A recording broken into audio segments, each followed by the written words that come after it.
గాంధీ గారు ఎప్పుడో చెప్పారండి, మహిళలు అర్ధరాత్రి బయట ఒంటరిగా ధైర్యంగా తిరిగిన రోజున మన దేశానికి స్వతంత్రం వచ్చినట్లు అని. అర్ధరాత్రి అవసరం లేదండి, రోడ్డు మీద అవసరం లేదు. ఈ కూటమి ప్రభుత్వం అధికారంలోకి వచ్చిన తర్వాత మహిళలకు కానీ, యువతులకు కానీ, చిన్నారులకు కానీ ఎక్కడా రక్షణ లేకుండా పోయింది. ముఖ్యంగా ఈ సంఘటన చూసినట్లయితే ఇంటిలో ఉన్న మహిళని, ఆమె ప్రభుత్వ ఉద్యోగి, ఒంటరి మహిళ, తలుపు తట్టి మరీ వెళ్ళి ఆమె మీద అఘాయిత్యం చేశారు అంటే ఈ రోజున ఈ ఆంధ్ర రాష్ట్రంలో నేర ప్రవృత్తి ఎంతగా పేటరేగిపోతున్నది అన్నది మనందరికీ అర్థమవుతుంది. ఈ రోజున ఈ నేరాలకి కారణం ఏంటి? ఆమె ఎంతో ప్రాధాయపడిందంట, నన్ను ఏమీ చేయొద్దు, నన్ను ఇబ్బంది పెట్టొద్దు, నేను దీర్ఘకాలిక వ్యాధులతో బాధపడుతున్నానని ఆమె కాళ్ళ వేళ్ళ పడినా కూడా వినిపించుకోని పరిస్థితి. అంటే అతను మద్యం మత్తులో, గాంజా మత్తులో ఉన్నాడని ఈ మధ్యనే ఆ పోలీసులు నివేదికలో ఉండొచ్చు అనే అనుమానాన్ని వ్యక్తం చేస్తూ మాట్లాడుతున్నారు. కానీ అది అనుమానం కాదండి. ఈ ఆంధ్ర రాష్ట్రంలో ఈ నేరాలన్నీ కూడా పెరిగిపోవడానికి, ఈ నేరాలన్నీ చేయడానికి ప్రధాన కారణం ఆంధ్ర రాష్ట్రంలో మద్యం ఏరులై పారడం. ప్రతి గ్రామంలో కూడా మరి వీధికి 5-6 చొప్పున ఈ బెల్ట్ షాపులు నెలకొని ఉండడం. అక్కడ గుడి లేదు, బడి లేదు, అక్కడ చిన్నారులు ఉన్నారని లేదు, భక్తులు వెళ్తున్నారని లేదు. ఇష్టం వచ్చినట్లు ఈ బెల్ట్ షాపులు నెలకొని, అది కూడా ఈ కూటమి ప్రభుత్వానికి సంబంధించిన నాయకులే చేయడం. గాంజా అసలు ఎంతగా తరలి వెళ్తుందంటే ఈ ఆంధ్ర రాష్ట్రంలో గాంజానా, ఒరిస్సా గాంజానా అని కూడా పట్టించుకొని పరిస్థితుల్లో ఈ ఆంధ్ర రాష్ట్రం ఉంది. ఎక్కడా కూడా కంట్రోల్ చేసే పరిస్థితి లేదు. ఈ విధంగా ఇన్ని భయంకరమైన సంఘటనలు జరగడానికి కారణం ఈ మద్యం, గాంజా అని చెప్పి మేము మాట్లాడుతున్నా కూడా దాన్ని కంట్రోల్ చేసే పరిస్థితి ఈ ప్రభుత్వానికి లేదు. చంద్రబాబు నాయుడు గారు ముఖ్యమంత్రిగా బాధ్యతలు స్వీకరించిన తర్వాత అఘాయిత్యాలు చేసిన ఆడపిల్ల వైపు ఎవరైనా చూస్తే వాళ్ళని నిలదీస్తాం, అదే ఆఖరి రోజు వాళ్ళకి అని చెప్పారు. అది మాటల వరకే పరిమితమైంది. పవన్ కళ్యాణ్ గారు ఉప ముఖ్యమంత్రి వర్యులు తాట తీస్తామన్నారు. ఎక్కడండి? ఏ ఆడపిల్ల మీద అఘాయిత్యం జరిగితే ఎవరి తాట తీశారు? ఎవరి తాట తీయలేదు సరికదా.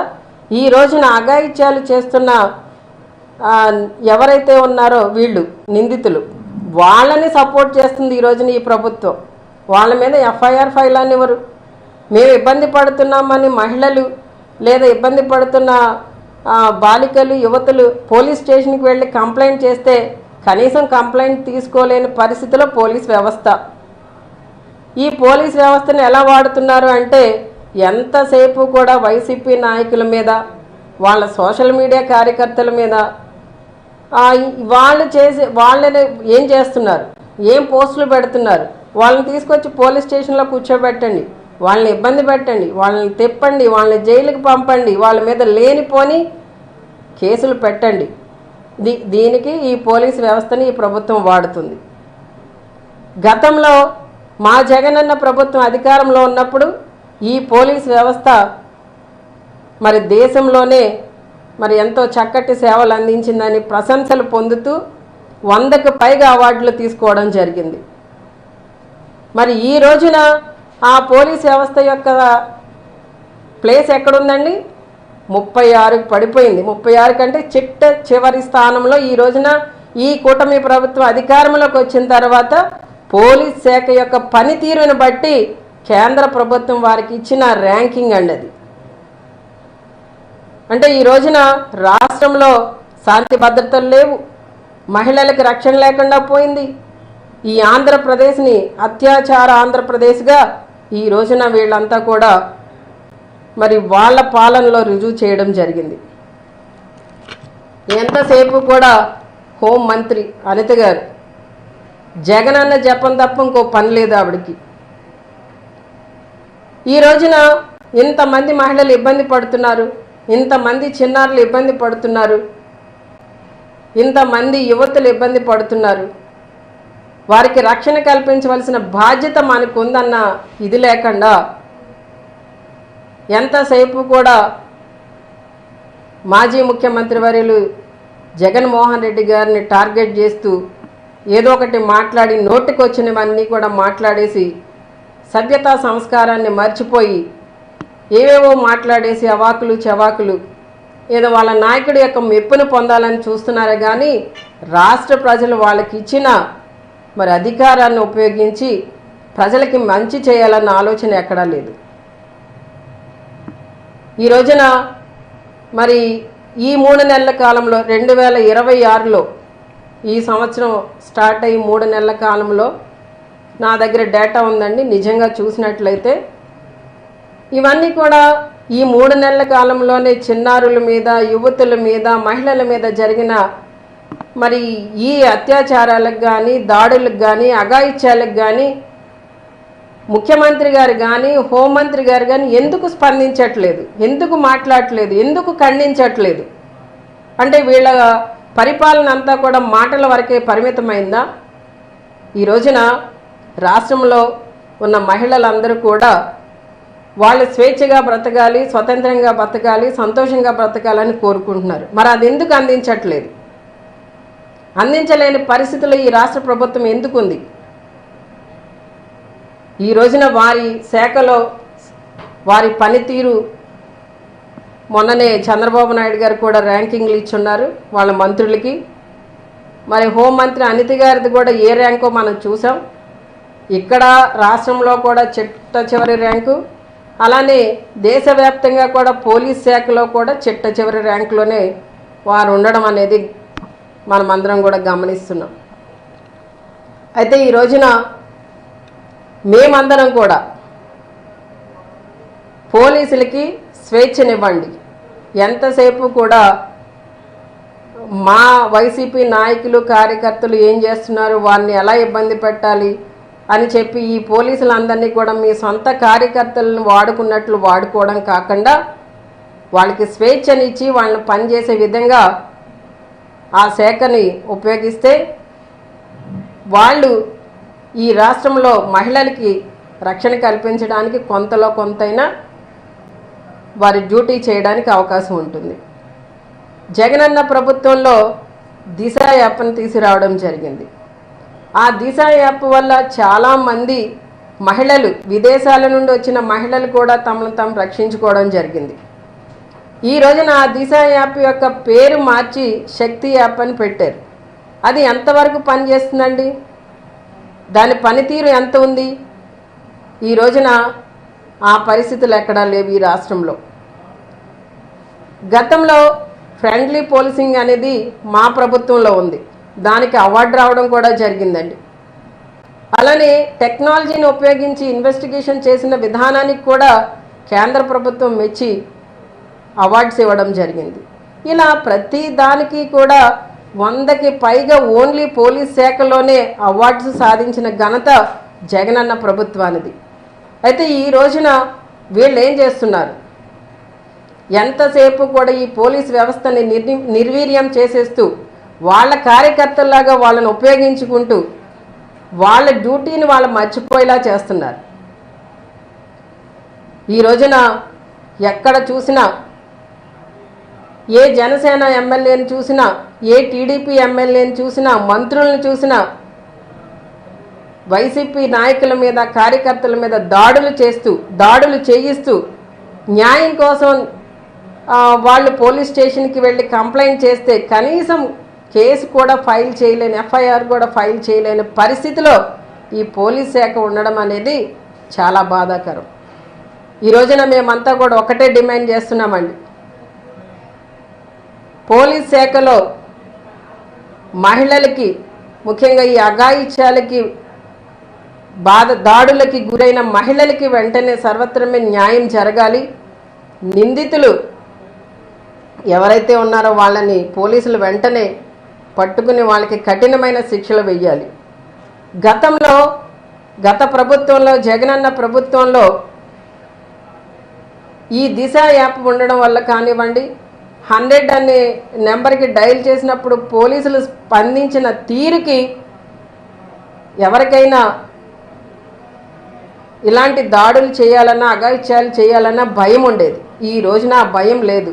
ఎందుకనంటే ఇలాంటి అఘాయిత్యాలు చేసిన వాళ్ళకి ఎమ్మెల్యేలే, మంత్రులే వత్తాసు పలుకుతూ వాళ్ళకి స్టేషన్ బెయిల్ ఇప్పించడం, వాళ్లే దగ్గరుండి కేసు ఫైల్ అవ్వకుండా చూడడం, ఇవి మనం చూస్తున్నాం. ఎగ్జాంపుల్, రైల్వే కోడూరు ఎమ్మెల్యే ఉన్నారు అరవ శ్రీధర్.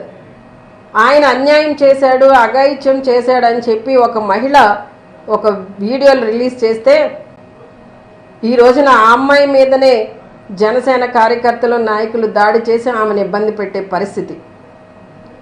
అలానే ఏలూరు ఎంపీ,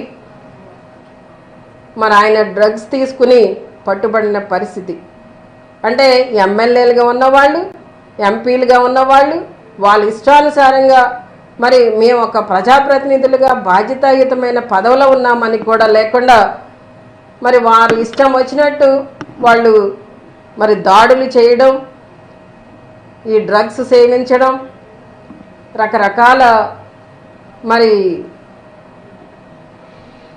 ప్రజలు హర్షించే విధంగా ఎక్కడా కూడా వాళ్ళు పనితీరు లేదు అని చెప్పడానికి మాటలు కూడా రావట్లేదండి. అంత భయంకరమైన నీచమైన పరిస్థితుల్లో ఈ రోజున మరి కూటమి ప్రభుత్వంలో ఉన్న వాళ్ళు ఉండడం అనేది బాధాకరం.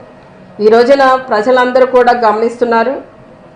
మహిళలు ముఖ్యంగా ఇలాంటి దాడులు జరుగుతున్న సందర్భాలలో మరి గతంలో జగనన్న ప్రభుత్వంలో మహిళలందరూ కూడా మహారాణులుగా గౌరవింపబడ్డారు. ఈ రోజున ఆ పరిస్థితి కూటమి ప్రభుత్వంలో లేకుండా పోయిందనే బాధను వ్యక్తం చేస్తున్నారు. మీకు కొన్ని ఎగ్జాంపుల్స్గా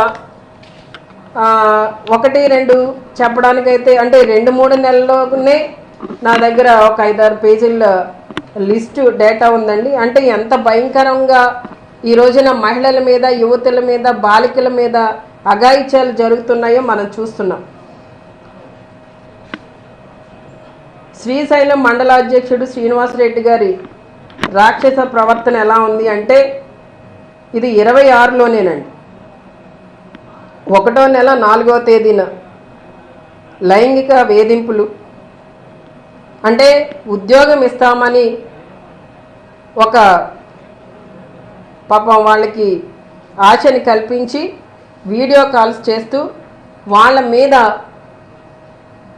అంటే వాళ్ళని ఎంత భయంకరంగా హెరాస్ చేస్తున్నారంటే వాళ్ళు చెప్పుకోలేని పరిస్థితులు అసభ్య ప్రవర్తన చేస్తూ వాళ్ళని ఇబ్బంది పెట్టిన సంఘటన శ్రీశైలంలో చూసాం.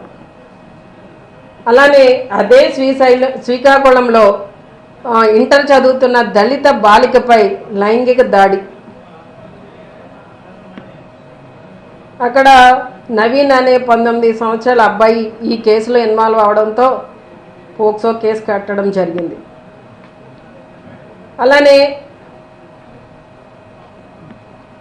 ఎంత దారుణంగా ఉన్నారంటే, ఒక రెవెన్యూ ఉద్యోగి కూడా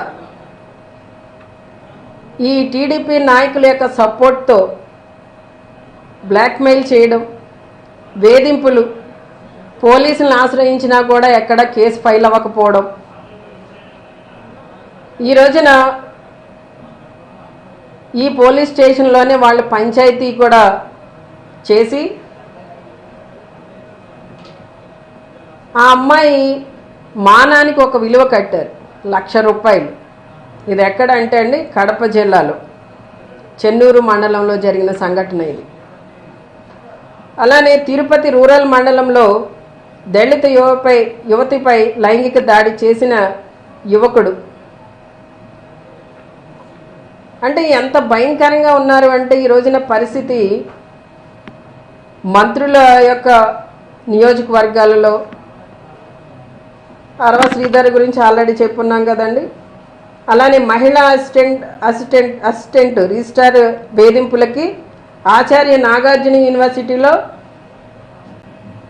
సెక్షన్ సూపరింటెండెంట్గా పనిచేస్తున్న అతను మహిళా అసిస్టెంట్ని వేధింపులకి గురి చేయడం. అలానే